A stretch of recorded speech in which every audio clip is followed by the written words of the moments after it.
guys, welcome back to the Days Gone By campaign. We are on Chapter 5, which is Ready to Roll. And you can see we got the RV back on the board there. In this scenario, the survivors have to make repair rolls on the RV. So to do that, we have to make 8 successful repair rolls by rolling the black die and getting a shield on it. We've got the 4 tents set out there, so in each tent we're going to have a few survivors.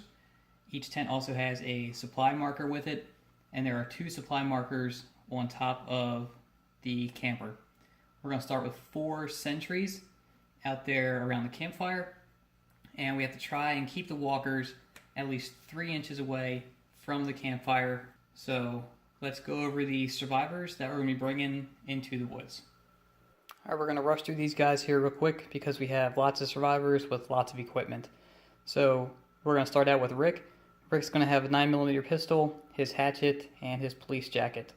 Then we got Shane with the M4 carbine and ammo reload. Alan has his mighty felling axe and a leather jacket. And Jim is going to start out with a wrench. Then we also have 4 tents out there. So tent number 1 is going to have Donna inside of there. Tent number 2 is Andrea, Dale, and Amy. Tent number 3 is Carl and Lori. And the 4th tent is going to have Carol, Sophia, and Glenn. And they all have various armaments inside of the tents with them. So back out here to the board, you're probably thinking that is a whole lot of equipment to be bringing on this mission. We start out with 125 points of equipment, but story-wise, because we collected 4 supply markers in our last game, we get 10 points of additional equipment per supply. And from the previous mission, we also get each either gun or ammo reload type special item costs 5 points less. So we took full advantage of that and kitted everyone out. So let's go ahead and start turn 1. Before any survivors get to activate, if you remember I said that we have the campfire out there, and the campfire has the beacon special rule, which says that at the start of each turn, the fire is going to create noise, and it's going to be calculated at the start of the action phase before any models have activated. So the first thing we're going to do is have the fire make noise, and we are going to move the closest walker 6 inches up, which is this guy. He's going to go straight forward 6 inches towards Rick. That's for our first real action. The threat level is going to start out on 4. So we're going to have Rick use his leader ability, which will allow him to lower the threat by a blue die. So Rick will lower the threat by 2. And then for Rick's second action, he is going to move up and engage that walker to keep him away from the fire. Okay, we will now go on to Jim, and Jim is going to move to the RV, and he's going to start repairing. Okay, so Jim has a special role that is Mechanic, which allows him to make 2 separate repair rolls as a single action. So we are looking for a star on this roll. And his first action fails, but Jim also has the wrench, which will allow him to re-roll failed repair rolls. So this is the first re-roll, and he fails again. So now for his extra action, he's going to try to repair it again. And we're going to use the wrench and repair it that time. So we have 1 repair made to the RV. So the next survivor, we're going to have Shane take a shot at Walker Ronnie. Over here, Shane's going to roll a red and a white for his base, and extra white for the weapon that he's carrying.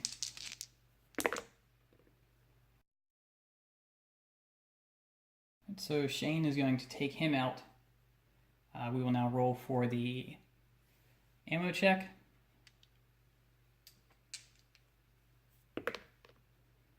And that weapon is reliable. So we're still good with ammo. Okay, so Shane takes out this walker. That's going to cause mayhem. Now, the special rules in this mission is the first time that mayhem is caused, or anytime mayhem is caused, you can awake survivors from the tents.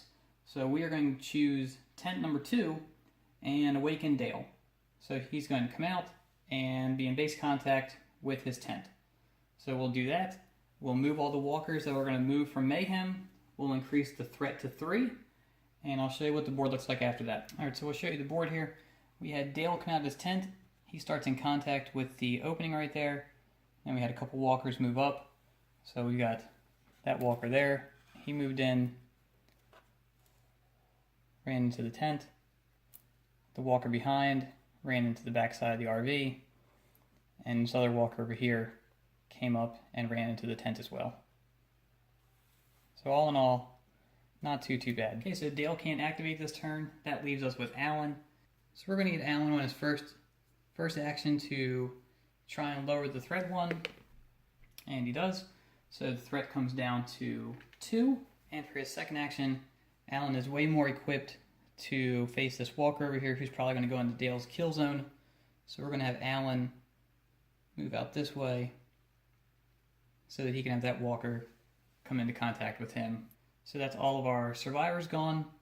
Let's move into the kill zones. So kill zones, we only have Alan, who's going to have this guy here move into him, and everyone else is still outside of anyone's kill zone.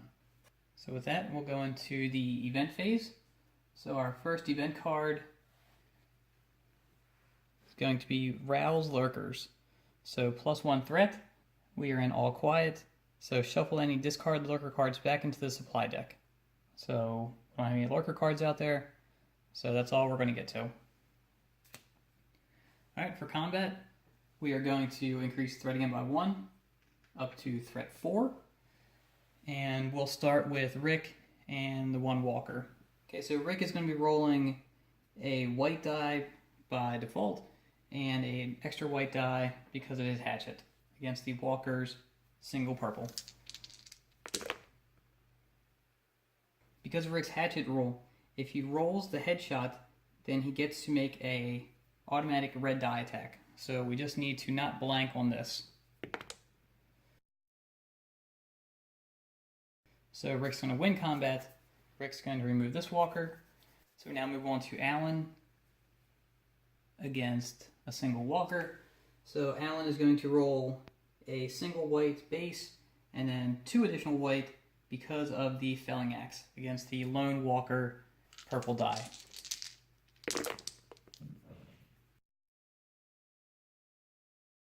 Wow. So Alan manages to knock that walker prone. This walker comes back an inch and will be marked as prone. Alright, so we'll move into our end phase. We'll roll to see if that prone walker gets back up. So on a star he stays down, on the blank he gets back up, and he's going to stay down. Alright, so before we end this phase completely, we are playing with the Endless Horde special rule, which says anytime you eliminate a walker, the walker comes back on the board to simulate the Endless Horde that you're facing. So what we're going to do is take the walker that Shane took off, and we're going to bring him on this side of the table down here, and the walker that Rick took out, we're going to bring him back on the top side of the board over here in contact with the edge. So that'll be the end of turn 1. Alright, so we start turn 2 at threat 5, and again, the first thing that's going to happen before any activations is the campfire is going to make noise, and it's going to bring on the closest walker, which will be this guy back here stopped on the back side of this tent. So he's going to go around the tent 6 inches and come in contact with Shane. So that's going to end Shane's activation already. What we'll do next is we'll just take Dale. Dale is going to sneak 4 inches to be in contact with the RV also. So we gave Dale the mechanic special rule, which is the same as Jim has. So for his second action, he's going to attempt to repair the RV. So the first attempt is going to fail, and second attempt to repair the RV is going to pass. We'll now just move right into Jim's phase. Jim is already in contact with the RV, so he is going to first try to lower the threat. So we'll roll for that, and he will. So we're going to move the threat back down to 4. And now he's going to attempt to repair the RV. So the first one does. So we're up to 3. And second attempt is going to make it also. So we now have 4 repairs made to the RV. And we are halfway there. Okay, so we'll come back out here to Alan. For Alan's turn, he is just going to come up here and come into contact with that prone walker and try and take him out. Okay, so for Rick is going to use his leader ability again to reduce the threat by a blue dice amount. So Rick will reduce the threat by 1. Right, so for Rick's second action, he is going to come back here in contact with that walker and help out Shane. That's all of our actions. We'll move into the kill zones. And we have no one in kill zone distance. So we'll go into our next event card. So our next event card is Judgment Day. So we will automatically go +1 threat. So we are now at low. And it says draw another event card and resolve it. Then roll black. And on a star, start the event phase again, resolving kill zones, and then another event card after that. So we'll draw another card.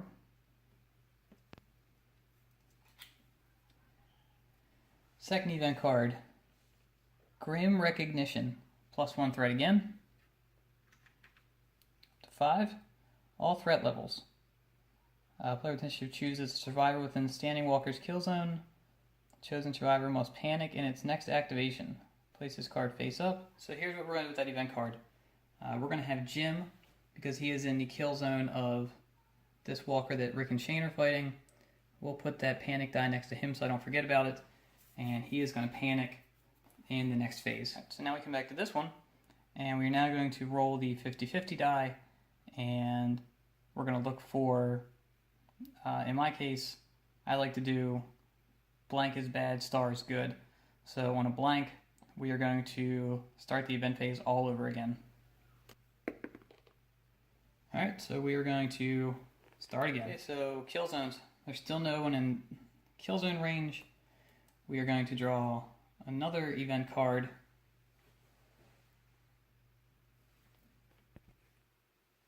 And this time we get Thunderstorm, +1 threat again. So we are now to threat 6. Sudden storm breaks out, discarding gory clothing. We don't have that.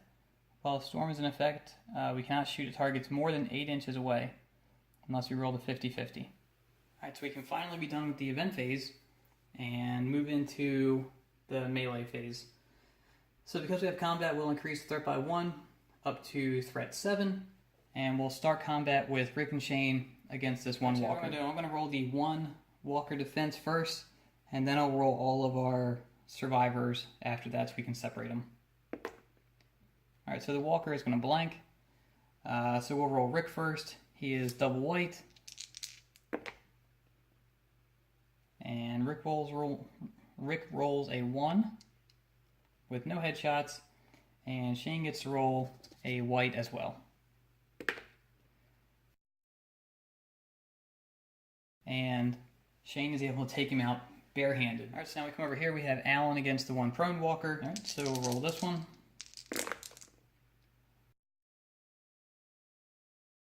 Alright, so Alan definitely takes out that walker. Alright, so we are going to remove both of these walkers that Alan was fighting and that Rick and Shane were fighting. But again, because of that endless horde rule, they're both going to come right back into play. So what we'll do this time is we'll place both walkers on this side of the table, coming in straight on to the camp. We have no bites, no prone walkers. That'll be the end of turn 2. We'll increase the threat by 1 to 8. And start turn 3. Start turn 3, and we are at threat level 8. So we need to start repairing the RV. We have 4 repairs made on that. The campfire will make noise to begin the game. And closest walker will now be around here on the back side to shimmy around close to.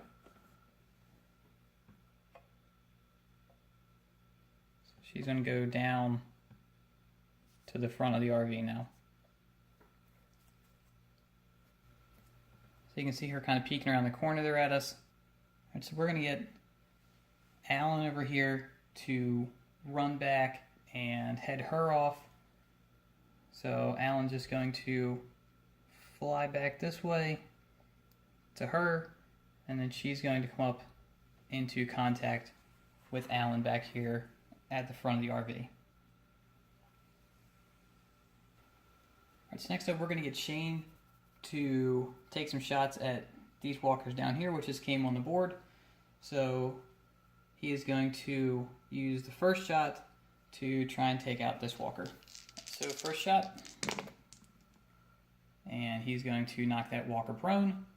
And because it's multiple shot, we are going to take another shot at the walker standing next to him. So the second shot, we'll roll the defense for the walker. And the walker's going to be knocked prone. Alright, so that was a pretty good result. We didn't take them out, so we don't have to roll for the ammo checks, but we do knock both of these guys prone. So we'll increase threat by 1, up to 9. So we have no other walkers within 10 inches of Shane that are going to be affected by that melee, or by that mayhem rather. So what we're going to do instead is, because we made mayhem, we're going to wake up Glenn from tent 4, and now Glenn is going to be in play. We'll move over to Dale's activations now. First thing we're going to do is try and get Dale to lower the threat.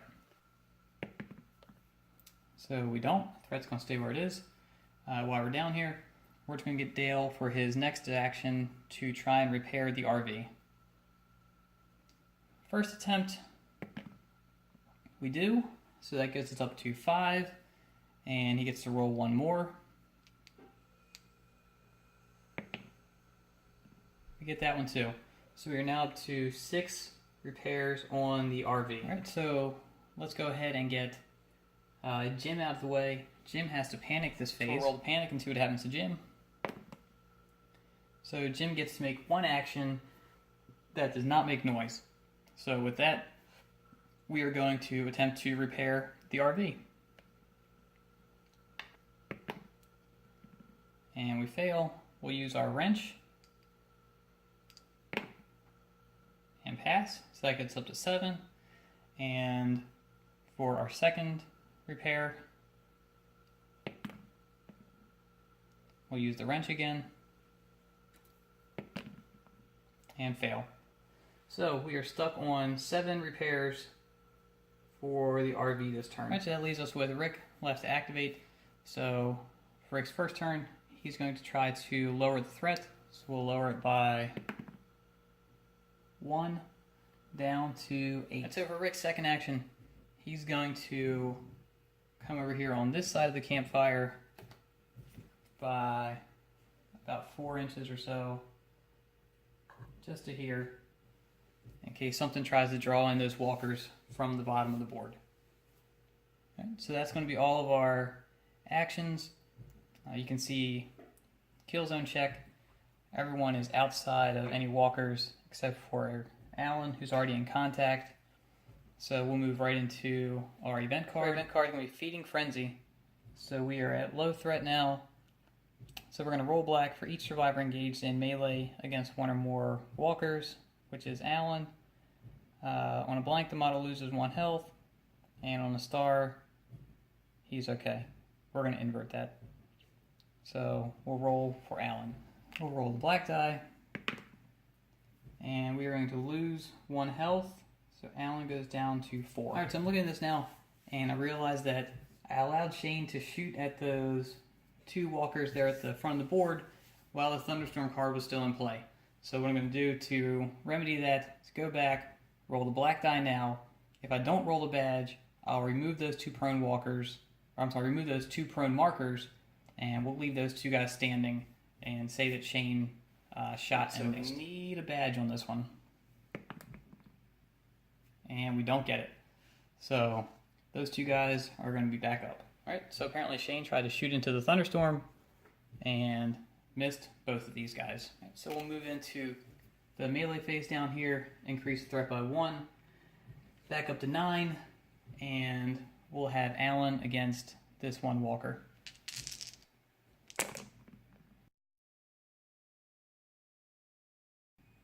So Alan will knock them prone. Alright, so we marked her prone, moved her back an inch. We'll now roll to see if she stands back up at the end of the phase. She stand back up. She sure does. So we come back out. We have removed her prone marker, stood her back up, and we've got all of our survivors clustered up down here around the front side of the RV. We're going to increase the threat by 1 up to 10, and that's the end of turn 3. All right, so start of turn 4, threat is on 10, and we are at 7 repairs made to the RV. So none of our survivors who are out here right now have low nerve. So the first thing we're going to do is get Jim to attempt to repair the RV. So we'll roll for Jim. And Jim repairs the RV. So that gives us 8 successful repairs on the RV, and that will end the mission. All right, so we repair the RV, wake everyone up out of their tents, and we start telling them to pile inside so that we can get off of the board. So you can see we got everyone outside of their tents here now. What we're going to do is tell everyone to get inside the RV and get on out of there. Gives us another victory for chapter number 5. We had lots and lots of survivors to pick from there, lots of equipment to give to everyone. We didn't get to use everyone that I wanted to play with, but that's okay. The mission went a little bit faster than I thought it was going to, especially having the mechanic roll for Dale and for Jim, and then giving Jim that wrench, allowing him to re-roll the repair rolls, made the mission go really, really quick. I know in some of the earlier on turns, some of the walkers got really close to the fire, and they may have been within 3 inches, but to end the turn, or to end the game on turn 1 would have been kind of lame. So as long as they didn't end the turn within 3 inches, it's the house rule that we kind of threw in there to it. Made the game pretty fun. So we got 1 mission left in Days Gone By. It's going to be Rick against Shane with Carl out there. So we'll see if it plays out like it did in the comics and in the TV series, or is Shane going to take out Rick? So check back in, watch for episode 6, and let me know down in the comments what you thought of chapter 5. Please go down and subscribe to the channel. Give me a like, throw some comments down there. Let me know what you think of the board, of the terrain. I'm a big fan of the die-cast RV from Greenlight. I think it's really, really cool. Didn't have to paint anything. I could probably do with some weathering, but that could come way later. It looks good on the board, I think, as it is. So check the stuff out. Let me know what you guys think.